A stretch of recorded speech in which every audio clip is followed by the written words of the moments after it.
Hey guys, this is Eddie Gray with Garnish Music Production, here with another tutorial. This one is on organization, renaming your tracks and coloring them.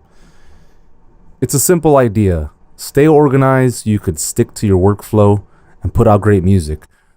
So when retitling the name of the track header, you can double click like so, or you can press Shift and Enter. This is a bass track, right? And then rather than having to get out of this menu here and click on the next item, all you have to do is hit Tab. This next selection here is a guitar. Again, I hit Tab, Guitar 2, and you get the idea.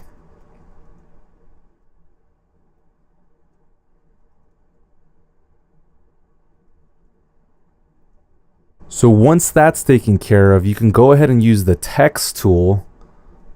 Shift T is the key command, or you can go to the left cursor tool and select it. And you can go ahead and name these specific regions, should that help with collaborators or co-writers or just your own workflow.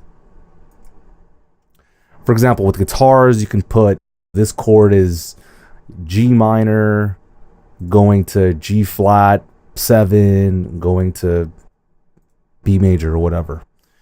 So that's one specific workflow. Another thing you can do, if you're seeing a discrepancy and the region names don't follow the header, well, you can just go right up here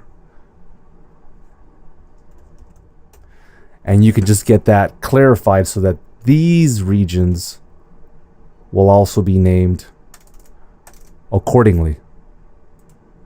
There's also a key command for that. Key command is name regions by track name.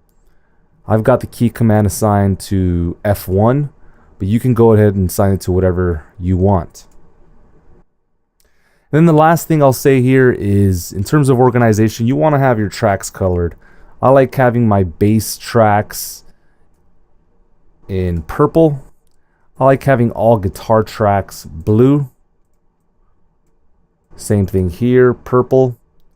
And if you didn't know what the white lining around each color meant, it just means that out of all the regions that are selected, these are all the colors that are being used. So with these two specific regions, we're seeing these two colors. I want this purple.